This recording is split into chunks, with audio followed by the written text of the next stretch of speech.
آج کے شو میں پاکستانی وزیر خارجہ سے اقوام متحدہ کے اجلاس کے موقع پر خصوصی گفتگو، ٹرمپ انتظامیہ کے دور میں فلسطین اسرائیل تنازع پر ایک نظر، اور ملاقات ایسے پاکستانی نوجوانوں سے جو اقوام متحدہ کے فورم پر بن رہے ہیں آپ کی آواز۔ السلام علیکم، یہ ہے وائس آف امریکہ کی پیشکش ویو 360۔ میں ہوں آپ کی میزبان سارا زمان۔ آج کا شو ہم آپ کے لیے لے کر آئے ہیں وائس آف امریکہ کے نیو یارک اسٹوڈیو سے۔ وہ اس لیے کیونکہ نیو یارک اس ایک ہفتے کے دوران بین الاقوامی سیاسی سرگرمیوں کا مرکز بنا ہوا ہے۔ یہاں اقوام متحدہ کی جنرل اسمبلی کا 73واں سربراہ اجلاس جاری ہے، جس کے لیے دنیا بھر سے ہی لیڈرز یہاں پہ جمع ہیں۔ تو آج کے خصوصی شو میں نہ صرف ہم کچھ ایکسکلوسیو انٹرویوز آپ کے لیے لے کر آئے ہیں اور کچھ منفرد قسم کے پروفائلز آپ کو دکھائیں گے، بلکہ اس کے علاوہ ہم یہ بات بھی کریں گے کہ اقوام متحدہ آج کے دور میں کتنا فعال ادارہ ہے۔ یہ جو ایک ہفتے کی جنرل اسمبلی کی ایکسرسائز ہے، اس سے کس کو فائدہ ہوتا ہے؟ کیا اقوام متحدہ کچھ طاقتور ملکوں کے ہاتھوں میں یرغمال بنی ہوئی ہے جو اہم مسائل پر اپنی مرضی مرتب کرتے ہیں، مسلط کرتے ہیں، یا پھر یہ کمزور اور ترقی پذیر ملکوں کے لیے ایک آخری سہارا ہے، ایک واحد سہارا ہے بڑے اور اہم مسائل کو حل کرنے کا؟ تو اس بارے میں ہم بات کریں گے ہمارے آج کے مہمان سے، جو ہیں بوسٹن یونیورسٹی سے منسلک پروفیسر ڈاکٹر عادل نجم، جو کہ اقوام متحدہ کے لیے بہت سی رپورٹس مرتب کر چکے ہیں۔ وہ آج کے شو میں ہمارے ساتھ رہیں گے۔ اس وقت ہم چلیں گے آج کے پہلے ایکسکلوسیو انٹرویو کی جانب۔ پاکستان کے وزیر خارجہ شاہ محمود قریشی اس ایک ہفتے کے لیے نیو یارک میں تھے اقوام متحدہ کی جنرل اسمبلی کے حوالے سے، اور کل وہ خطاب بھی کریں گے اقوام متحدہ کے فلور سے۔ اس ایک ہفتہ میں انہوں نے کچھ بڑی اہم شخصیات سے ملاقاتیں کی، جن میں سعودی عرب کی قیادت، یورپین یونین کی قیادت شامل ہے، اور مختلف امور پہ بات کی گئی۔ برطانیہ کی قیادت بھی اس موقع پہ موجود تھی۔ تو دیکھنے میں ہم نے یہ نوٹس کیا کہ جو امریکا کے صدر ڈونلڈ ٹرمپ سے شاہ محمود قریشی صاحب کی ملاقات ہوئی، اس کا جو ورژن ہے پاکستان کا اور امریکہ کا، اس میں کچھ فرق نظر آیا۔ کچھ اسی طرح سے جس طرح سیکرٹری خارجہ مائک پومپیو کی جب پاکستان کے وزیر اعظم سے فون پہ بات ہوئی تو ہم نے دیکھا کہ جو اس کے بعد بیانات سامنے آئے ان میں بھی کچھ تضاد تھا۔ تو ایسا کیوں ہوا؟ یہ سوال ہم نے رکھا شاہ محمود قریشی کے سامنے، اور جس وقت میری ان سے ملاقات ہوئی اس سے کچھ ہی دیر پہلے وہ ملے تھے ایلس ویلز اور زلمے خلیل زاد سے، دو ایسی شخصیات جو افغان امن عمل کے لیے امریکہ کے کہہ لیجیے کہ ٹاپ ڈپلومیٹس ہیں اس وقت۔ تو انہوں نے پاکستان سے اس مرتبہ کیا سوال کیے، کیا رکھا پاکستان کے سامنے، اور پاکستان کے موقف کے بارے میں شاہ محمود قریشی نے ان کو کیا بتایا؟ سب سے پہلے میں نے ان سے یہی جاننے کی کوشش کی، تو آئیے دیکھتے ہیں پاکستان کے وزیر خارجہ شاہ محمود قریشی سے خصوصی گفتگو۔ ہم نے مل بیٹھ کر صورتحال پر تبادلہ خیال کیا کہ افغانستان کی صورتحال کیا ہے اور ہم کس طرح مل کر وہاں کے حالات کو سدھارنے میں اپنا کردار ادا کر سکتے ہیں۔ کانکریٹلی پاکستان کیا کر کے دے سکتا ہے اس وقت امریکہ کو؟ کیونکہ امریکہ کے بڑے کچھ واضح مطالبات ہیں، پاکستان ٹھوس طریقے سے کیا کر کے دے سکتا ہے؟ کیا ہاتھ میں ہے؟ پاکستان مسلسل یہ کہتا چلا آیا ہے کہ کوئی فوجی حل نہیں ہے افغانستان کی صورتحال کا۔ حل ہے گفت و شنید اور حل ہے ایک پولیٹیکل سیٹلمنٹ۔ افغانستان کے اندر افغان جو ہیں دو سوچیں آپس میں ان میں ٹکراؤ ہے۔ اب ان کو مل بیٹھ کر اپنا مستقبل کا تعین کرنا ہوگا کہ کس قسم کا افغانستان چاہتے ہیں، امن چاہتے ہیں تو کن ٹرمز پر چاہتے ہیں، اور ہم کیا رول پلے کر سکتے ہیں؟ ہم تو فیسیلیٹیٹ کر سکتے ہیں نا۔ لیکن افغانستان کا اور امریکہ کا یہ جو مطالبہ ہے کہ پاکستان کی سرزمین سے کسی قسم کی دہشت گردی سرحد پار نہ ہو، حملے سرحد پار نہ ہوں، اس کو پاکستان روکے، اس ضمن میں آپ کیا کہیں گے؟ پہلی بات تو یہ ہے کہ ہم اپنی سرزمین کو کسی کو اجازت نہیں دیں گے کہ وہ افغانستان کے خلاف یا کسی کے خلاف استعمال کرے۔ یہ ہماری اب بالکل واضح اسٹیٹڈ پالیسی ہے اور اس پر اتفاق ہے۔ ایک نمبر دو، ہم نے اپنی سرزمین کو محفوظ کرنے کے لیے جو اقدامات اٹھائے ہیں وہ کسی سے پوشیدہ نہیں ہیں۔ وہ علاقے جس میں کوئی داخل نہیں ہو سکتا تھا، وہاں آج اسکول کھل گئے ہیں، وہاں کرکٹ میچز ہو رہے ہیں، وہاں کے بازاروں میں رونق لوٹ آئی ہے، وہاں کی روشنیاں بحال ہوئی ہیں۔ تو ہم نے تو بے پناہ اقدامات اٹھائے ہیں جن سے بہتری آ رہی ہے، اور ہمارے ایریاز الحمدللہ آج کلیئر ہو چکے ہیں۔ آج دیکھنے کی ضرورت یہ ہے کہ بارڈر کے اس پار سینچریز ہیں، اور وہ دیکھا جا سکتا ہے کہ ہیں، اور ان سینچریز کو کس طرح استعمال کیا جا رہا ہے اور کچھ طاقتیں اس خطے کی کس طرح انہیں استعمال کر رہی ہے پاکستان کے خلاف. اور ایک کوئک کویشچن میرا ہے صرف، ایک اسٹرینج انسیڈنٹ پھر سے ہوا جہاں پہ آپ کی طرف سے ایک ویڈیو پیغام آیا کہ صدر ٹرمپ کے ساتھ ملاقات ہوئی اور اس میں پاکستان اور امریکہ کے تعلقات کو بہتر بنانے کے لیے گفت و شنید بریف ہوئی، آپ نے اس کو انفارمل میٹنگ کہا. اب جو نیشنل سیکیورٹی کونسل ہے یو ایس کی، وائٹ ہاؤس کی، اس کے ایک اسپوکس پرسن نے کہا کہ نہیں صرف ہینڈ شیک ہی ہوا. تو یہ ان وے ریمینیسنٹ ہے جس طرح سے سیکرٹری پومپیو اور عمران خان صاحب کی فون کال پہ ہوا تھا. تو کیا کہنا چاہیں گے آپ اس بارے میں؟ بڑا واضح ہے، ملاقات تھی، مختصر تھی، لیکن میں نے ان سے بالکل کہا کہ ہمیں اپنے تعلقات کو ری بلڈ کرنے کی ضرورت ہے، اور انہوں نے مجھ سے اتفاق کیا. تو میں وہاں موجود تھا. میں سمجھتا ہوں جن نے بیان دیا ہے وہ موجود نہیں تھے. ان کے بیان میں اور میرے بیان میں تھوڑا فرق ہے. تھینک یو سو مچ، آپ کے وقت کا بہت شکریہ.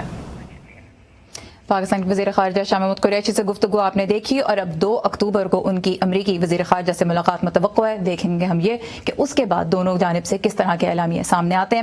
Doctor Adil Najm, thank you very much, آج آپ نے ہمارے لیے وقت نکالا. سب سے پہلے تو میں یہی جاننا چاہوں گی، نیو یارک کا موسم اس وقت کچھ زیادہ اچھا نہیں ہے، کافی دھند ہے، بارش ہو رہی ہے یہاں پہ، لیکن جو ایکٹیویٹیز ہیں یہاں پہ یو این جی اے کی، اقوام متحدہ کی، وہ رکتی نہیں ہے بالکل. یہ جو 1 ہفتے کی ایکسرسائز ہوتی ہے، دنیا بھر سے لیڈرز آتے ہیں، کیا فائدہ ہے اس کا؟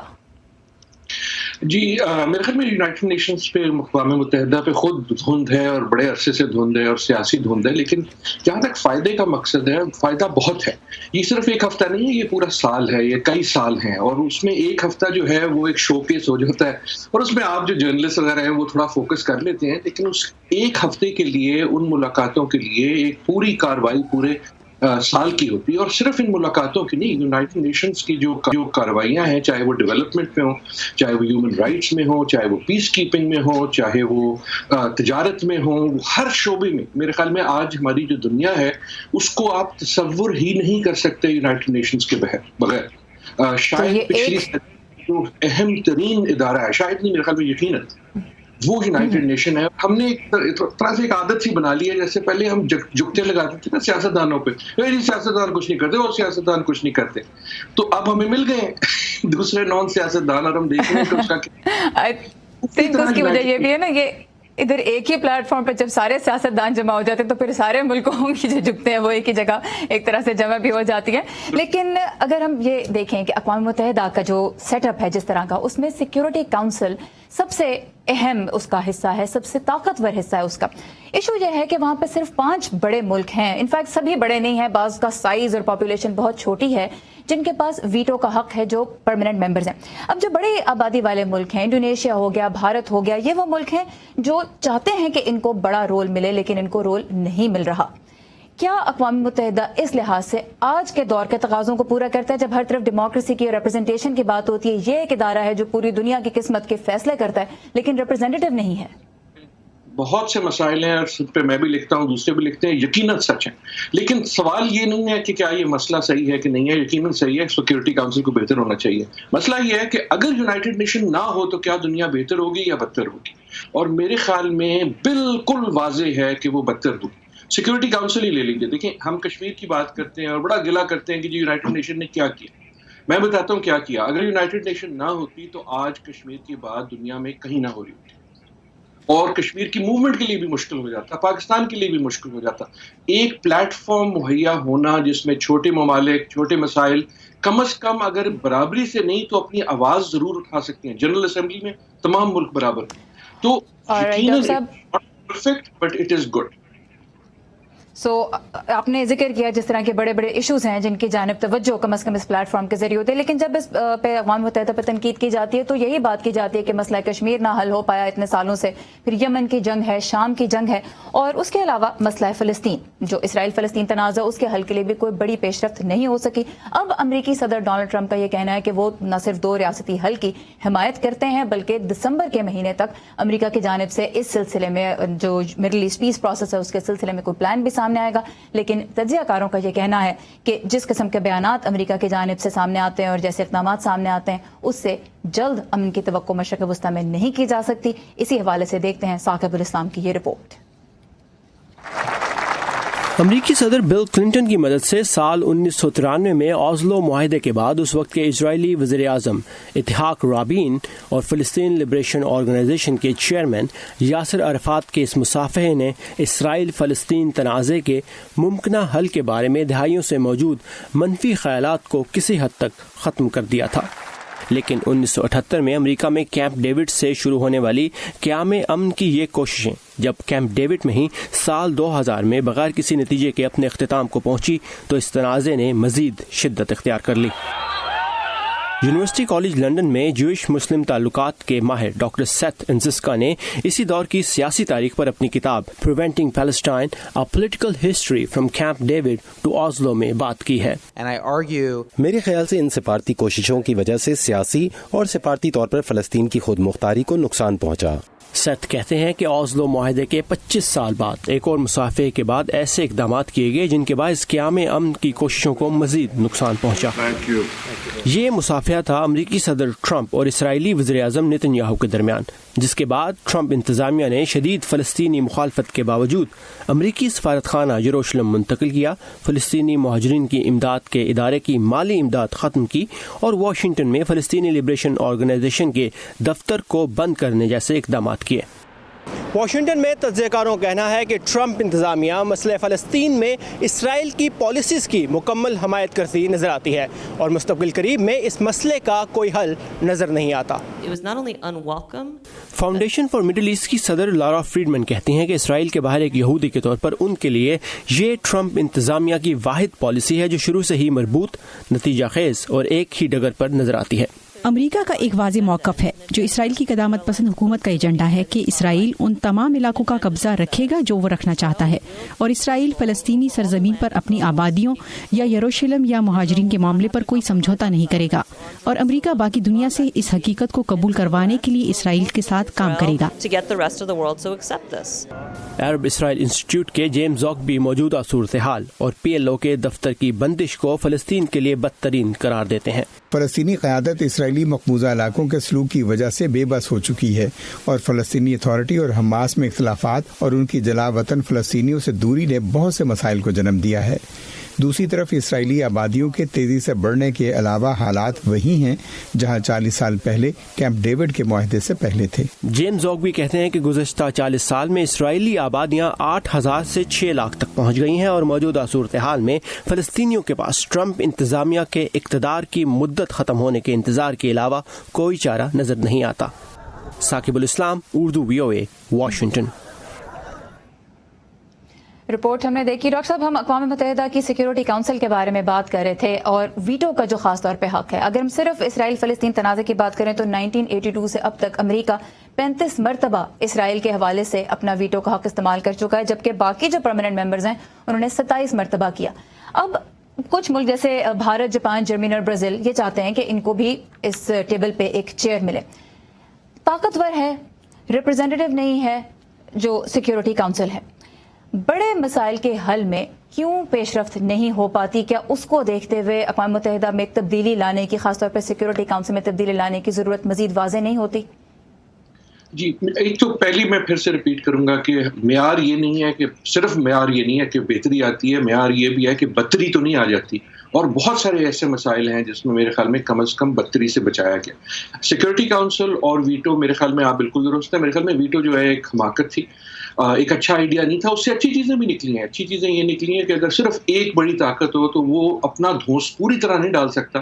کم از کم دوسری بڑی طاقتیں کچھ نہ کچھ ایک بیلنس کرنے کی کوشش ضرور کرتی ہیں.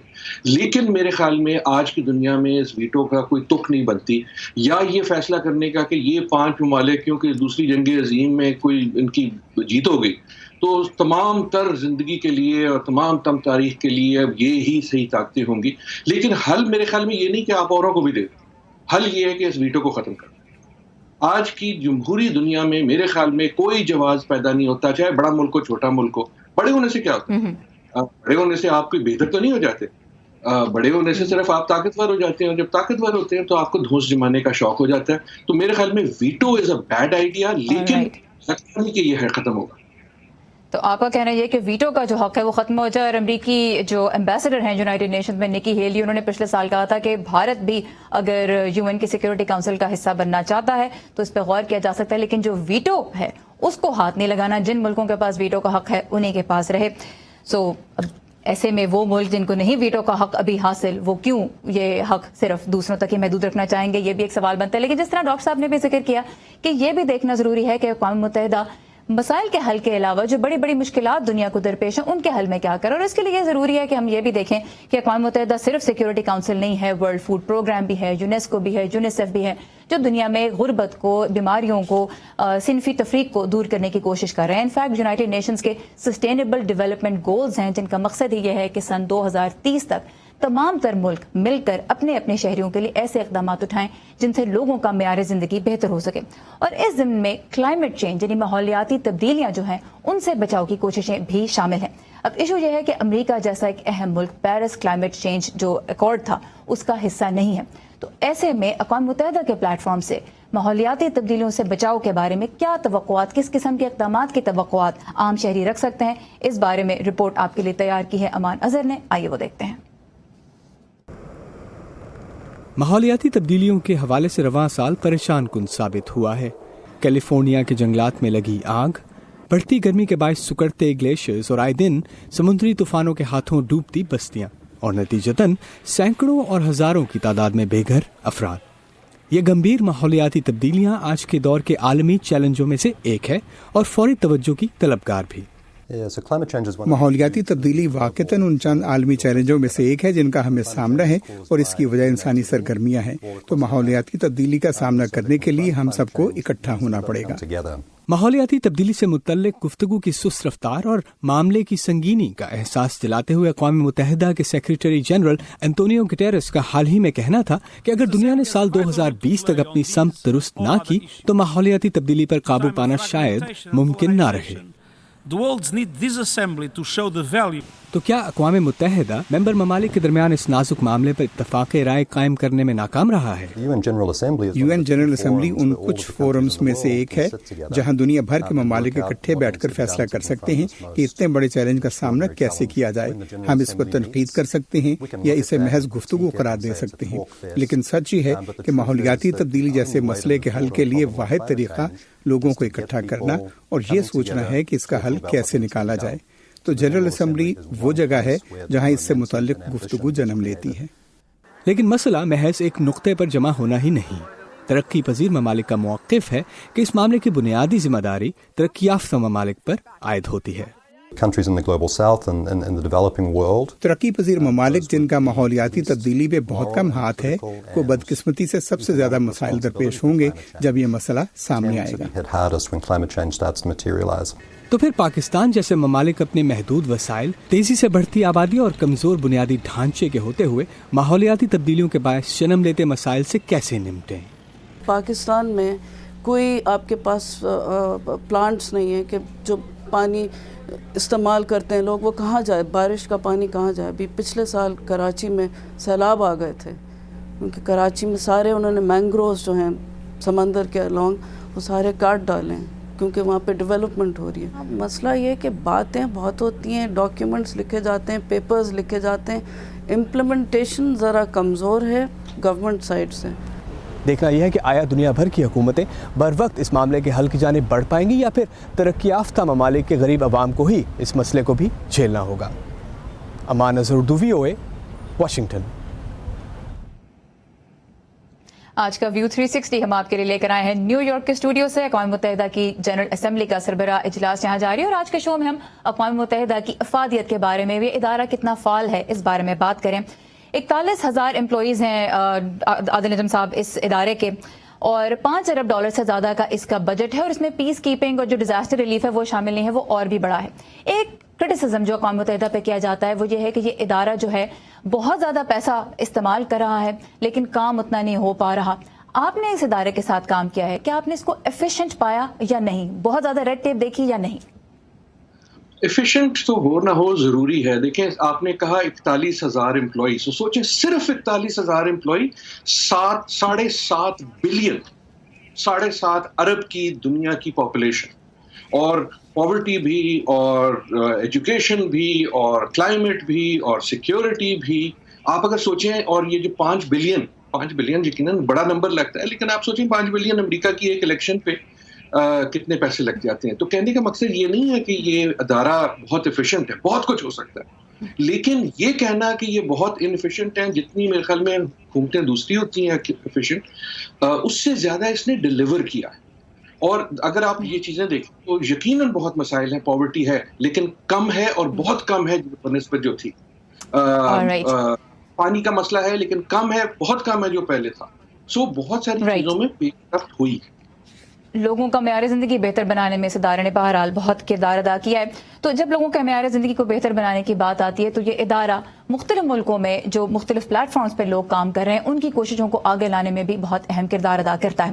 تو ایک طرف جہاں نیو یارک میں UNGA کا اجلاس جاری ہے, اس کے ساتھ ہی اس وقت جنیوا میں بھی ڈے آف ڈسکشن ہو رہا ہے, جس میں پہلی مرتبہ پاکستان سے ایک بچہ اپنے ملک کی نمائندگی کر رہا ہے. ان سے ہمیں ملوا رہی ہیں سمن خان, آئیے دیکھتے ہیں. پارلیمنٹ اتنی بڑی ہے لیکن اس میں کوئی بھی 18 سال سے کم عمر جو کوئی بھی افراد نہیں. میں یہ سوچتا ہوں کہ اگر بچوں سے متعلقہ کوئی قانون, کوئی پالیسی بنتی ہے تو اس میں بچوں کی رائے لینا ضروری ہے کہ بچے کیا سوچتے ہیں, تاکہ ہمارا قانون بنتا ہے ہم بھی اس کو انجوائے کر سکیں. عمر چھوٹی لیکن سوچ بڑی, یہ ہے لاہور کا سمیر حیدر جو 7ویں جماعت کا طالب علم ہے. 2 سال پہلے جب ایک غیر سرکاری تنظیم سرچ فار جسٹس سمیر کے اسکول آئی تو ان کی اپنے ہم عمروں کے حقوق کے لیے آواز اٹھانے میں دلچسپی پیدا ہوئی. بہت اچھا لگتا ہے کہ میں ملینز آف پاکستانی چلڈرنس کو وہاں پہ سوئٹزرلینڈ جنیوا کے اندر ریپریزنٹ کرنے جا رہا ہوں. سمیر نے بچوں کے حقوق کے لیے نیشنل کمیشن کے قیام کے لیے بل کی منظوری میں بلاول بھٹو زرداری کو حصہ ڈالنے پر آمادہ کیا, اور یہ اراکین اسمبلی کے ساتھ بچوں کے لیے مواقعوں پر بھی بات چیت کرتے ہیں. سمیر کی انہی کوششوں کے نتیجے میں اس سال اقوام متحدہ کی کمیٹی برائے حقوق اطفال نے انہیں مشیر منتخب کیا ہے.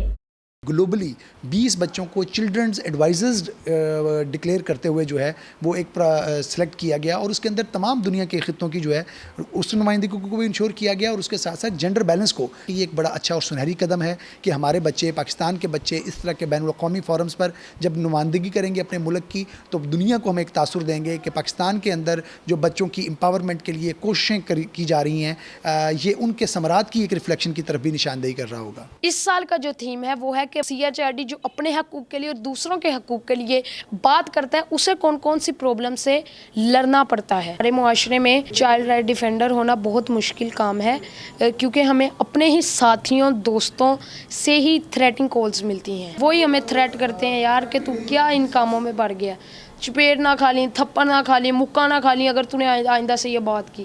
اور اسی لیے سمیر بچوں کی جبری مشقت اور زیادتی کے ساتھ ساتھ اسکولوں میں بچوں کے ساتھ بدسلوکی یا بلنگ کے خلاف بھی آواز اٹھا رہے ہیں.